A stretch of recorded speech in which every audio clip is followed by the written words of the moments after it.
Welcome to the Torras AI podcast. I am Jordi Torras, and today I'm joined with a seasoned global sales leader and go-to-market strategist, John Cassidy. With over 2 decades of experience driving revenue growth in tech, cybersecurity, and AI, John has helped companies from startups to established enterprises build scalable sales systems and align cross-functional teams under one strategic vision. He's currently the managing director of Cassidy Consult and Advisory, where he works as a fractional CRO and trusted advisor to executive teams around the world. John, it's a real pleasure to have you on the show. Thank you, Jody. Delighted to be here and to see and speak with you again. Absolutely. So, John, you've led sales and revenue strategy across multiple global tech companies.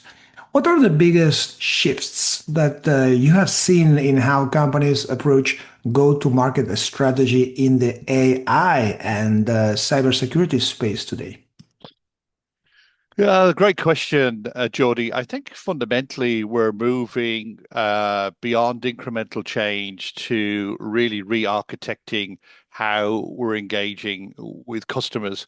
I think we're seeing no longer AI siloed in IT, but from a boardroom perspective, it's at the center of a lot of strategic decision making.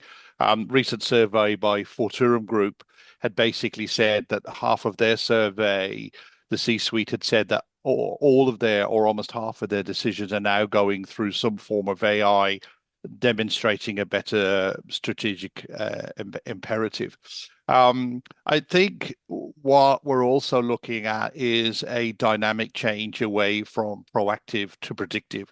So the go-to-market is no longer looking at problem solving, it's looking at predictive engagement. Um, I think the benefit of that is looking at better ideal customer profiles. Also, an area that has had a lot of growth in the last number of years with AI is predictive purchasing behavior or analytical behavior. And from a cyber perspective, I think the constant threat is now necessitating, with the speed of AI, to move to really anticipating threats more, looking at a kind of resilience environment and the ability to prevent rather than to respond. I think also this is integrating into more of a value-driven ecosystem. So I think a lot of go-to-market strategies are looking at broader partnerships and broader engagements, and that's delivering better value from a collaborative and a competitive, moving from a lot of companies away from a kind of standalone product environment. So kind of three areas that we see where AI is having a very significant difference. Wow, that's fascinating. So it's kind of because predictive sales have been used for a long time in kind of a B2C kind of businesses, no? But you as a Yeah, and a lot of specialist, that, right? Yeah. yeah, I think a lot of that, from our own perspective, would have been very seasonal. You're going to expect a big spike in children's. We'll see this now in September. Kids go back to school. There's a spike in retail on books, clothing for the kids to go back to school. We're also then going to see a periodical spike around Christmas, and then obviously with the seasons, whether we have a good winter or a bad winter or summer, retail reflects, and they can have that predictive. I think more to B2B though. This is an area that as companies are more interested in getting involved in, to finding a closer and a more ideal fit for the business that they're in. And I think that also helps when you're looking to scale your organization as well. And I know we're going to talk about that in a moment. Yeah, absolutely. So as a fractional CRO, right, Chief Revenue Officer, you've worked with a variety of companies from startups to large enterprises. What are some of the most common mistakes you see founders make when trying to scale revenue? Yeah, I think there's probably four that stand out for me. One would be premature scaling without the right product fit. Very recently, Antoine Linnell, who is Revolut, the payments guy, Mhm. recently wrote, "If your product was great, then you don't have an awareness problem." And I think there's a reliance on sales and marketing heavily at the outset for investors and founders without really validating where their product is going to sit from a problem solving. And this has tended to lead to burn cash. So I think one of the things that founders, have fallen into is ignoring some of the fundamental economics that go around that. So look, prioritizing top line growth would be one that would stand out. And then sometimes they don't fully understand the customer acquisition costs or the CAG or the lifetime value. And so in the early stages, they may be acquiring customers at a loss, which is, ultimately unsustainable and doesn't help them to scale. I think as well, sometimes for the nature of startups, process isn't something that there's not a lot of time spent on looking at the formulation. A lot of early startups are, for example, they're founder led that by the CEO or the founder. The sales are led by that person. That tends to be opportunistic, and it's not really going to scale. So you need to think about a robust process. Hiring more salespeople sometimes doesn't add the right mix. It only adds inconsistency and inefficiency, um, and that can lead to alignment and cost issues get out of plan. I think probably one of the biggest ones that stands out, and it's becoming more exacerbated in the market conditions we work in at the moment, is understanding your ideal customer profile. We've seen a lot of companies that I've got work with, and same as you, Geordie, where they try and sell everything to everybody. And that doesn't work. And they haven't really spent enough time doubling down on what that ideal profile is, really understanding the market plan, the market dynamics of where they are. And again, if you're unfocused, you could burn cash.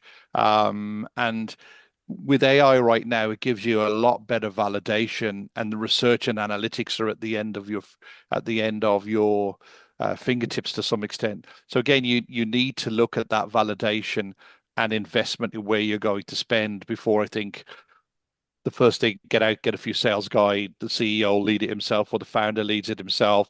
We'll try and get a few people on board without really maybe taking a step back, looking at the economics, looking at the ICP, because as obviously as you know yourself as a founder, sometimes you're under pressure from day one to get revenue, and sometimes that drives you down a path where perhaps you could have spent more time doing analytics. AI is now changing the face of that and giving people more analytics at a better cost that they've never had before. Right. And we've seen, right? We work together, you and I, John. Yes, we did. So, and we know, hey, there's sales, and they say, well, we are not getting enough leads from marketing. And marketing say, we are sending you plenty of leads. And then sales, well, the leads are not good. And anyways, then the product is not good enough. It misses these features. And then product says, well, you are selling, what you are selling is not what we are doing. So there's always this eternal conflicts that makes any CEO crazy, right? And what you're saying is now with AI and better data analytics, this all these discussions are transformed somehow, right?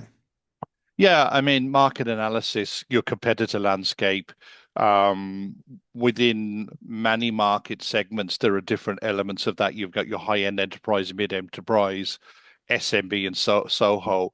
So where do I fit in that stack? If I'm selling to manufacturing, am I selling to a cottage industry, to two person, or am I selling to a factory with 5,000 people? And there's a big difference in targeting both of those companies, even if they're in the manufacturing industry space.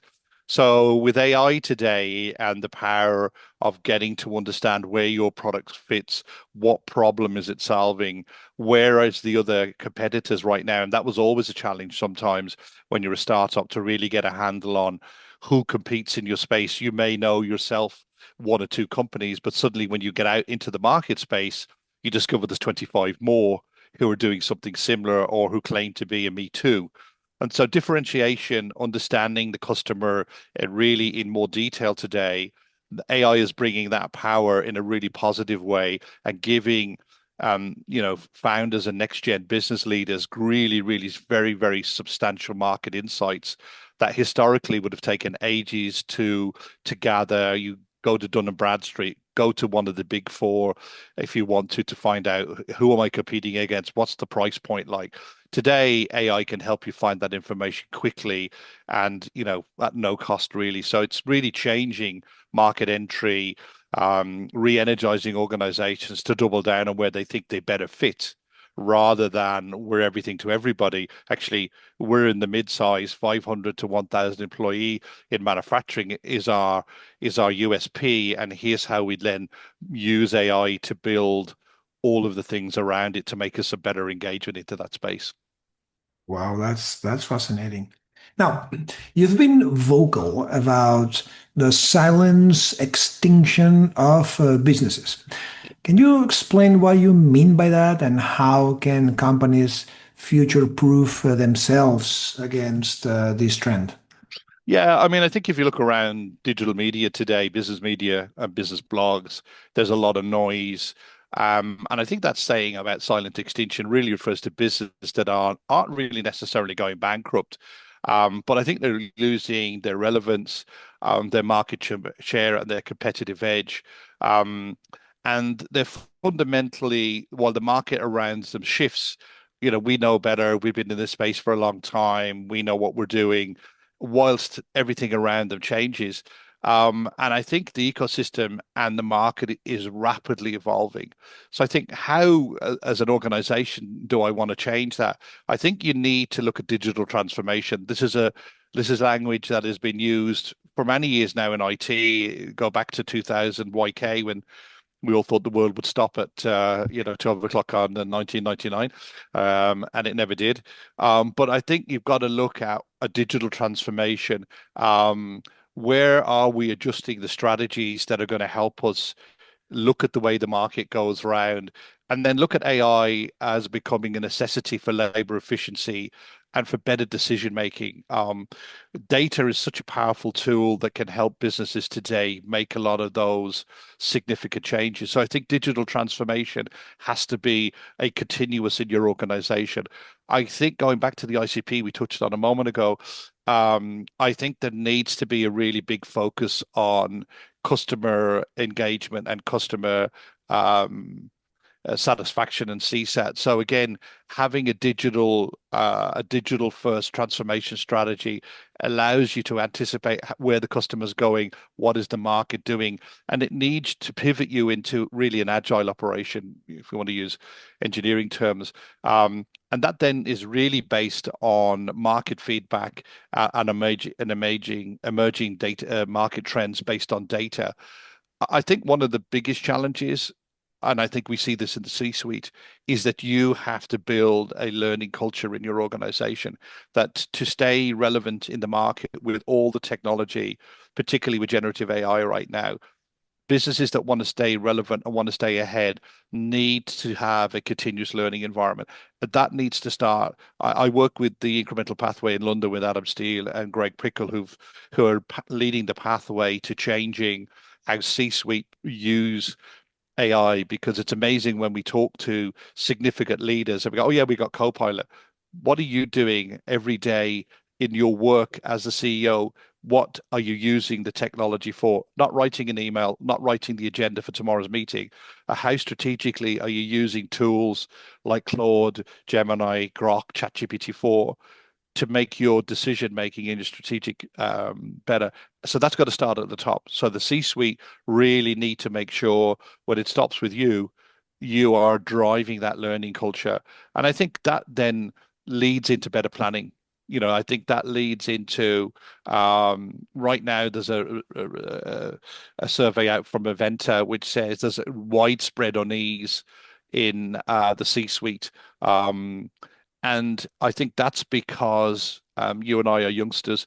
We've gone through different volatilities, whatever that has been over the last number of years, where a lot of people where we're in today, it's their first time coming into this market instability, volatility, the challenges that digital transformation are bringing, competitiveness in the market, a next generation of leaner and smaller companies that are giving scale to the size of companies with 500, 1,000 people. They're doing it with less than 10 people. So I think having that sort of digital transformation strategy, putting the customers at the front of what you're doing, and coupling that then with your ability as the C-suite at the top of the tree to drive learning as a key asset to your people. Where today there's a lot of hype, as we both know, Geordie, about a robot will replace you in your role. The reality from what we're seeing on the ground is you will be replaced by somebody of a similar role with you who is using a suite of AI technology to better improve their role and be better at what they do, not that they're going to be replaced by a machine over time. So they would be kind of the kind of key four things that I think that you'd be doing to move away and not get left behind. Yeah. And the time is now, right? You recently said that AI time is right now. What makes this moment particularly critical for companies to embrace AI? Yeah, I think we've never seen right now the maturity and accessibility. I was on a call before we got on with a guy in Mallorca. I'm glad to see Spain at at the Mallorca. epicenter. Yeah, at the epicenter of AI. But they're talking about voice support, very much like when we work together on the chatbots, but now giving that a persona, giving that a personality, whether it's female, male, multilingual. I even asked him, could he do this in Hindi? And he said we do it in Hindi and in Punjabi. So the technology is today, it's here.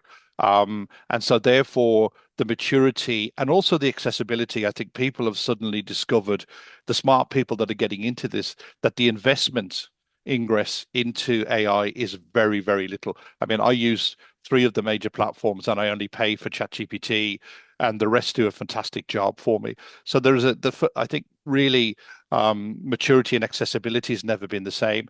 I think also companies are striving for competitive differentiators. We see there's a bit of a lag in the market. I know there's been a change and there's a lot of turmoil going on around Europe. So people are looking for differentiations. Something that's not new in business is efficiency, but we're seeing now that AI can quickly and rapidly enhance efficiency, data input in some of the more mundane activities that are there. And I think what that does is, despite what people are thinking that, my call center team or my support team are going to replace, it actually means that you're going to unlock more human potential.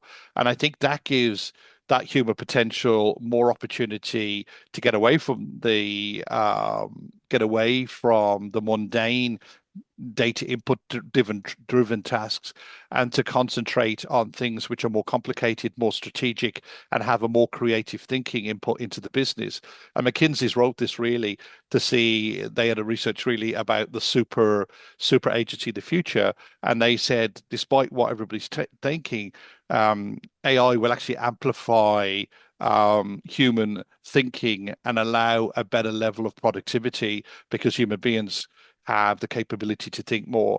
I think also why the time is now is there's an explosion of data. We've touched on this in several of the questions earlier, but data has become a currency in itself, in that is really, really valuable to organization, coupled with the exponential growth year on year. I think, since we worked together a number of years ago, I think data's gone tenfold, 20-fold, and will Right. continue to go in those numbers. So therefore, that's going to need greater analytical power. And I think some of the AI algorithms are really fertile. It's a fertile ground for those to look at deeper insights, better data analysis. And again, the beauty about that is once upon a time, that was really only open to very, very large enterprise, very, very big, highly established, cash-rich organizations, where now data analytics and data interrogation is more accessible than it's ever been. So again, I think when you look at a timing perspective, I think that is relevant. And I think also one of the things that we're seeing, which is gathering pace. I certainly see that this year is gathering more pace over last year, is that there's a C-suite mind shift in that we can't sit and wait for the tide to raise the boat, so to speak. That really using data for business transformation purposes and how we now allocate more money into being able to look at those data trends that help us better make better predictive buying decisions or forecasting decisions or budgeting decisions going forward mean that those things coupled together really would ask the question, why don't you want to get into it now? What are you waiting for when we're seeing through surveys again like Deloitte that 90% of people that they looked at recently are looking at information processing technology as a significant investment to help them, and generative AI is front and center at that. So I suppose the really question is, why would you want to wait, given the backdrop that we're seeing across the business community worldwide? What is it that you're worried about, and why are you waiting? Right, right, absolutely right. And you've worked across diverse industries like hospitality, cybersecurity, tech platforms. How do you adapt to sales strategy depending on the industry? And is there a universal playbook that works across sectors?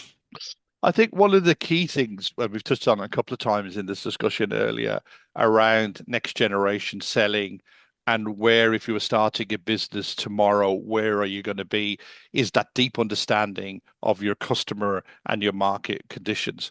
So I think really investing using AI as the core pillar of building your business model to know who we're going to sell this to. Are we going to sell it to retail? Okay, well, what type of retail? What size of company? What geo? What turnover? How do they make purchasing decisions? What intelligence can I have that so when I go, I have a very clear proposition to them of why what I'm selling and the solutions and services I bring is of benefit to them. So we're really thinking very strategically, which is, I think, the power of AI, which people are not harnessed enough into, which is where it is helping you be a better strategic thinker about going to market. I think that then comes back into helping you on some of the things we touched on earlier around startup challenges and not scaling and falling into pitfalls. I think this allows you to be a little more, a lot more disciplined around methodology and process that you have built in your knowledge of the market, knowledge of your ideal customer, looking then at what tools give you the enablement go forward. What was the right pitch to address these people? We see all the challenges now with email. I read a report recently, short form video on LinkedIn, on Instagram, on YouTube Shorts are outperforming email 4 to 1, 5 to 1. So people are now consuming B2B for the first time. They start to follow the B2C market, where for years we've seen videos, TV ads. Now we're seeing that change from an enablement perspective into B2B. And of course, the right tools with AI can help you do that at a fraction of what a TV ad Hmm. used to be, or even the cost to put that. And I think one of the areas that companies that are looking to have a strategy or a playbook is, what is the data-driven um, uh, performance measurement that you got? What am I looking for? What are the data that is going to be relevant to me? And how do I become a data-driven organization? So taking into condition markets, macro, market, geo, some cases political information that makes my business um, more resilient, more agile, more adaptable, given all that's going on in the world today. So that book or that playbook would have those sort of pillars: customer service, value, um, discipline around methodology, process, engagement, and, as I said, data at the heart and soul of what you're doing. Because I think you and I know that from our own work and experience, the data doesn't lie. And sometimes the data can be very salutary and it will tell you a lot more than 1,000 words. But I think today that has become a very, very valuable asset to companies that would have said, if I'd have known that, hindsight's the great guy. If I'd have known that 6 months ago or a year ago, I could have probably changed my strategy or adapted. And I think that's the next generation, where Right. adaption, flexibility and agility in the way that you work has to help you. Yeah, absolutely. And that's all about leadership, right? Every effective leadership needs to adapt to a rapid transformation and also uncertainty, right? There are all these tools, there's AI is there, but maybe more than ever, change and transformation and uncertainty is there. So how do you think the effective leadership should work in these times of rapid change? Yeah, I've worked with some great leaders. At the top of that list. Thank Uh, you. and I'm not paid for this, by the way. Uh, but I do think today's C-suite, today's founders, today's business leaders need to be about inspiration. They need to lead. They need to paint. Um, Amongst all that's going on, they need to have, vision clarity. They need to have, um, I've worked in companies where there's been no mission statement, there's been no strategy for 3 to 5 years. We're just doing the best we can as we go. Here's a budget for the year. Let's see we were. I think today people are far more interested in the compelling picture of the future. And the CEO or the founder needs to articulate the why. Why is that happening? And I think it's a really, really imperative. I know you're a sports guy like myself. You see successful teams always win when everybody is aligned correctly. There is nobody in a different page. We are aligned. So I think in that leadership today with the vision that's got to come from the founder, the CEO, and I think it's got to have a very, very clear pathway when sometimes the pathway is uncertain. And for some companies, they maybe have never had a mission statement. I'm old enough to remember walking into companies and there's the mission statement on the wall, or here's what we do for customers. I think also today, it's is really essential that I think communications is very transparent and very empathetic. And I think sometimes there's under communication. We've seen in the last number of years American communication from corporates to be horrendous. People logging on and attempting to log on and found that they've been there without a job, without even any communication, other than there might be a problem down the road. So I think today people are looking for transparency. They want to have honesty, really. And at a time where there is challenges around them, I think they need to know that the leadership team acknowledge those challenges, but at the same time, they're also instilling confidence. We're the right people to lead you. It's a bit like Moses. We're the right. I'm leading you through. Stay with me. It's a bit ropey over here, but stay with me. Um, and I think they also need to demonstrate to the company, going back to the pieces we touched on earlier, that they need to have the ability to pivot the strategy. I think Hmm. there's nothing wrong with saying we went into quarter 1, we thought we were going to do this, it didn't work. I've worked in organizations, you've probably met loads of them, where they just double down in Q2 and Q3 rather than saying, I think we need to perhaps go another road and try something significantly different. Now, I know you can't change the plan every 5 minutes, but there are so many companies will wait to Q4 to say, or maybe into year 2 of a 3-year plan to say the first 2 years didn't work. And I think that now is going to change with radical agility and adaptability. And I think to help that, the embracement of new technologies like generative AI give you such powerful data, powerful market information, powerful customer insights that you should have the capability, the confidence to be able to make that. And I think also when I go back to, the type of leader you are, the type of leader I am, which is from the front, happy to do any job in the office, not asking anybody to do anything I wouldn't do. So I think that means that the C-suite, the leadership team, the CEO need to show that they are continuously learning. The number of people that we have met in IT over the years, Geordie, who are not technical, who don't even have the most fundamental basics of what their company does. And maybe that was for a different time and they brought a different set of skill sets. But today, I think when you're trying to become digital first, you're trying to be agile, adaptable, improve automation and efficiency, you have to help your team with a continuous learning. So I would be a very big advocate of mentoring, coaching, key talent, get the leadership team in your business to help Hmm. underperformers, invest that time, but also not to be afraid. We have a lot of talk about people over certain age categories in companies. I don't want to know about AI. I don't want to talk about it. And sometimes that's led by the board, it's led by the C-suite that they are not familiar. So I think continuous learning um, is important. And I think most of all, companies are looking at their leadership today from an emotional perspective to see, are these guys calm in the face of a world that's gone bonkers from one week to the next?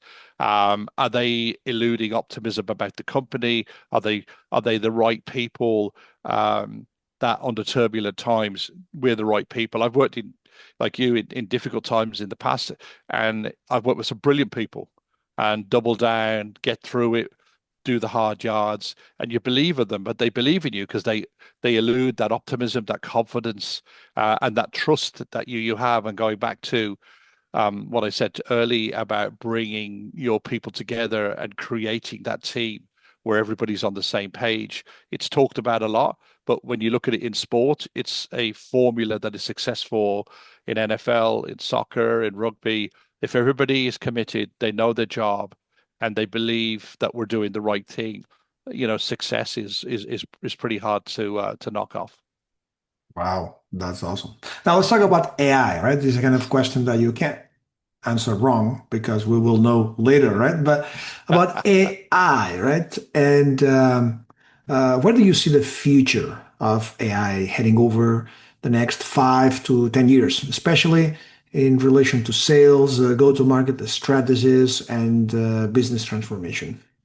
Yeah, and I think that's a lot of talk that everybody's has now. I think if you talk about sales first, I think we're going to see that sales is going to be based on hyper intelligence and proactivity more so than ever.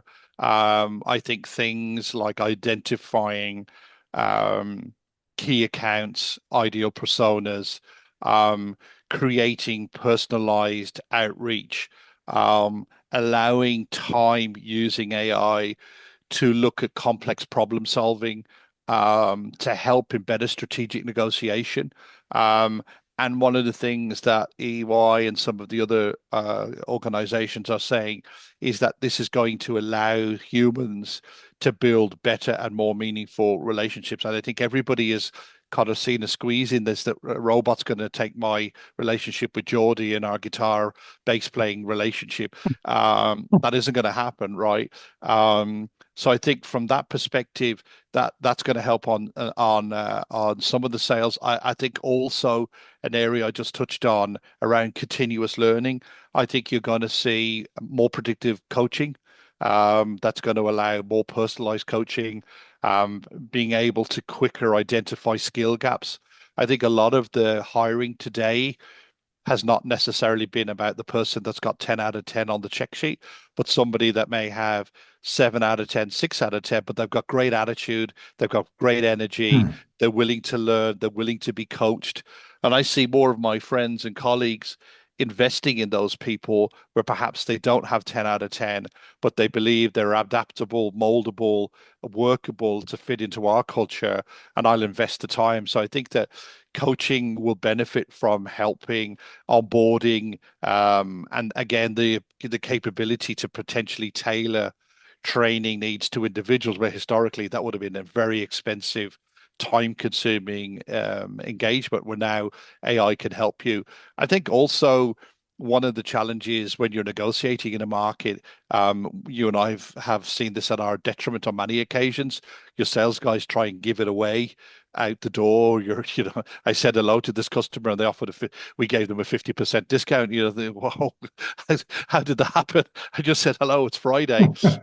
So we've had these sales guys, when it comes to price, just call the cavalry, then stick to that. So I think pricing strategy, better maybe product configuration, so you'll be able to maybe tier your product that it doesn't get all the whistles and bells, and you might be able to compartmentalize some features at a better price.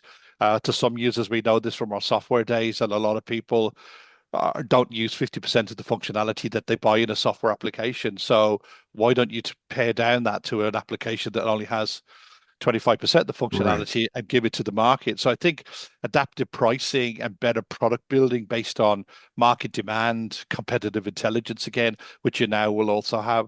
And I think looking at what we just talked about on go to market, I think you're going to see market trending more accessible to business leaders than ever before.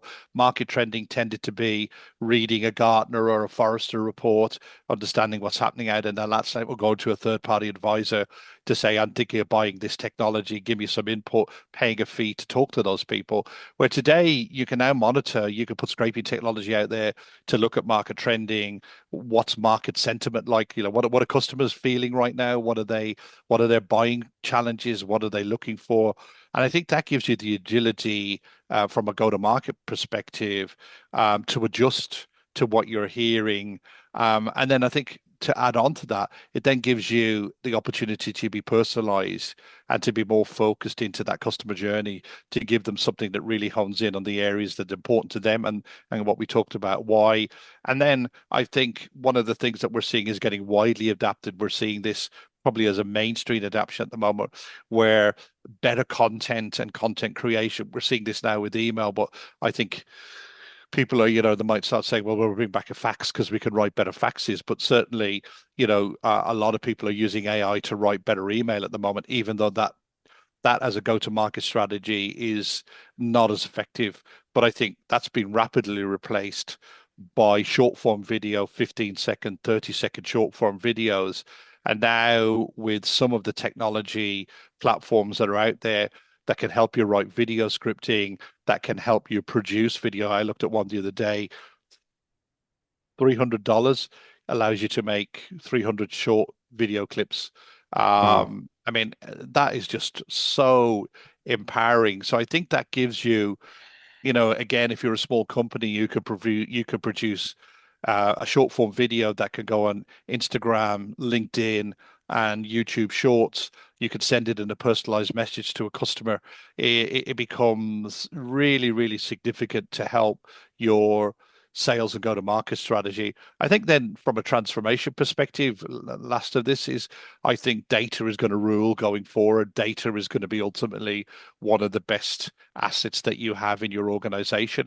And I think people like data scientists, data analysts, people that are good at understanding, I think they're going to work with AI because, again, if you're a small organization, you can't afford. I mean, I never thought I'd hear the day that we have a data scientist. When it came out first, I was like, "Oh, is this a guy in a white coat? What's he doing? Is he writing PowerScript shell or what's happening there?" But I think data is going to be front and center of the fundamental drivers around organization success.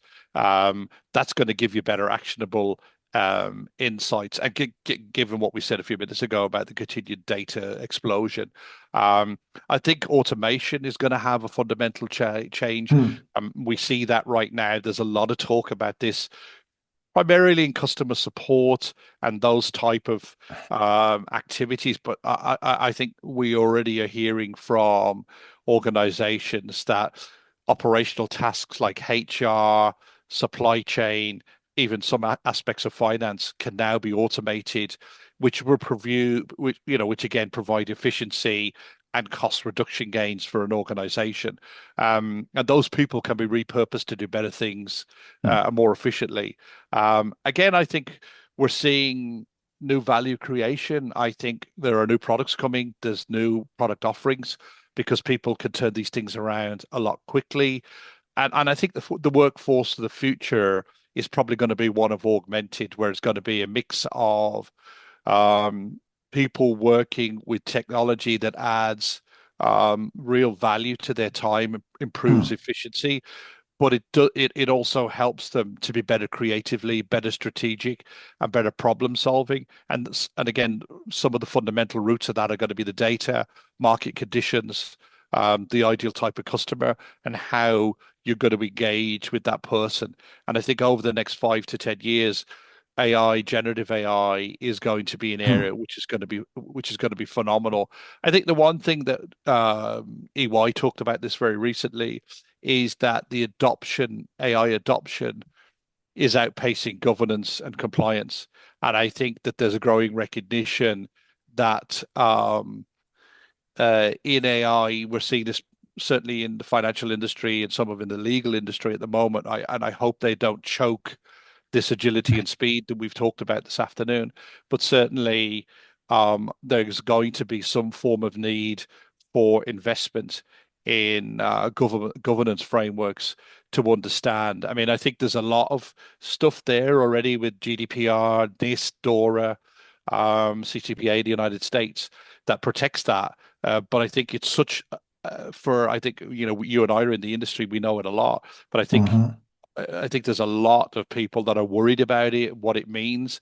And I think that's based more about lack of knowledge and lack of application than actually this presents a big risk. I think when you get into understanding who's touching the data, what's going on, it doesn't become. But I do think, as I said, EY have just recently said that they expect significant growth in the governance framework around AI, and I don't think that's any harm as long as it doesn't stifle what it's been here to do, which is to make it better for all of us. Absolutely. Absolutely. That's fascinating. Um, but John, I want to be also respectful with your time. So just the very last question, and we have many entrepreneurs, technology folks that listen to this podcast. So for listeners who'd like to learn more or your work, what's the best way for them to get in touch with you? Yeah, just drop me a connection on LinkedIn, mention the podcast, and all my details are there. It's uh, it's um, it's been great to talk to you, Geordie. I think we could spend a bottle of wine and some tapas for the afternoon talk, Yeah. talking about that. Maybe we should do that too. But yeah, it's exciting times for everybody, which is which is I think what our job is, your job and my job is to try and demystify some of the sad um, warmongering about you're going to be replaced by, Terminator Yeah. 7. Yeah. Terminator 7's Completely agree. yeah, so cool. Absolutely. Thank you. Thank you, John. Take care. Okay, see you soon. Take care. And for the audience, stay tuned because very soon we're going to have a very interesting guest in our next podcast. So see you very soon.